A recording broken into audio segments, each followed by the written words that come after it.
La plus haute autorité qui a la prérogative fondamentale de par les dispositions constitutionnelles de définir la politique de la nation à travers le plan Sénégal émergent qui traduit sa vision, a mis le chemin de fer au cœur du dispositif. Maintenant, la priorisation lui revient. Et ce faisant, il est parti de Dakar, qui est la capitale du Sénégal.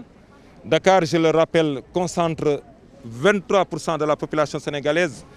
Mais Dakar aussi ne représente que moins d'1% du territoire national. Vous voyez déjà l'effet que cela fait. Ajoutez à cela le fait que, j'aime bien aussi le rappeler, Dakar est une presqu'île. Donc la capitale sénégalaise a un handicap physique majeur, c'est une presqu'île. Il n'y a pas eu beaucoup d'ouverture, mais les pouvoirs publics ont concentré leurs efforts sur les projets routiers et autoroutiers. Alors un projet moderne, c'est le train express régional, a été lancé depuis 2 ans par son Excellence le Président de la République. Sous peu, Inch'Allah, je pense que nous le verrons rouler à Dakar. Et déjà des réformes institutionnelles fortes sont apportées par rapport au patrimoine et à l'exploitation. Vous savez, il y a une nouvelle société de patrimoine, la SN Chemin de fer du Sénégal, mais aussi une nouvelle société d'exploitation, les grands trains du Sénégal, GTS SA, que j'ai l'honneur de diriger. Donc le petit train de banlieue a grandi, son objet social a grandi, ses missions ont évolué. Et nous travaillons, je rappelle que nous sommes en dimension projet. Le chemin de fer, c'est une composante assez compliquée.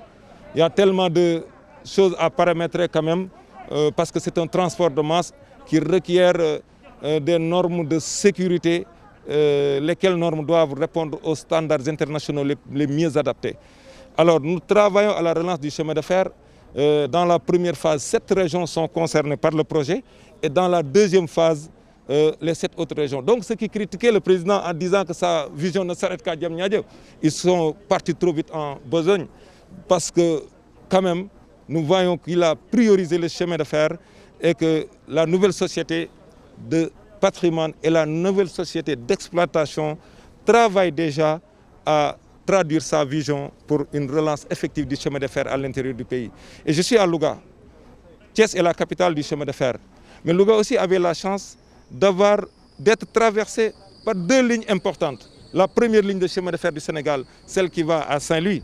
C'est pourquoi je taquine souvent mes amis de Saint-Louis en leur disant que Louga pourrait leur imposer le droit de passage aérien, terrestre ou même ferroviaire.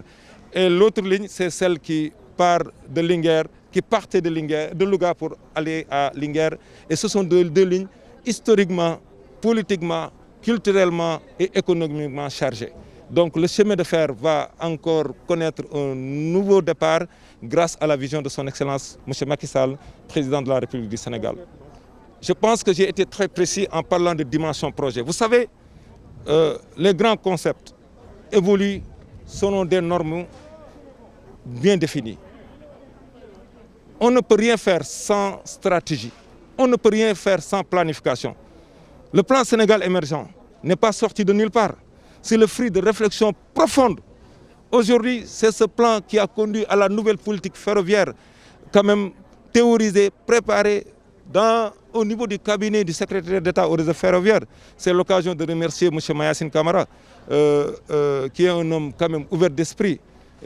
Nous avons la chance au chemin de fer aussi d'avoir un ministre qui a une vision quand même, qui traduit bien la vision du chef de l'État, M. Maître El Hadj Oumar Youm, ministre des Infrastructures, des Transports terrestres et du désenclavement. Donc c'est dire que nous avons quitté aujourd'hui la dimension PSE. Après le PSE, il y a quelque chose qui est né du PSE. C'est la nouvelle politique ferroviaire.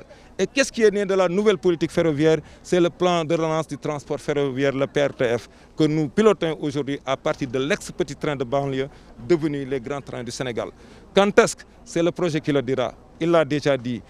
Ce qui fait que nous avons même évolué de la dimension de projet pour être aujourd'hui à la dimension de programme, ce qui nous vaut quand même des heures de travail très importantes, rien que pour que le Sénégal émerge, que la vision et la volonté du président de la République soient vraiment exécutées.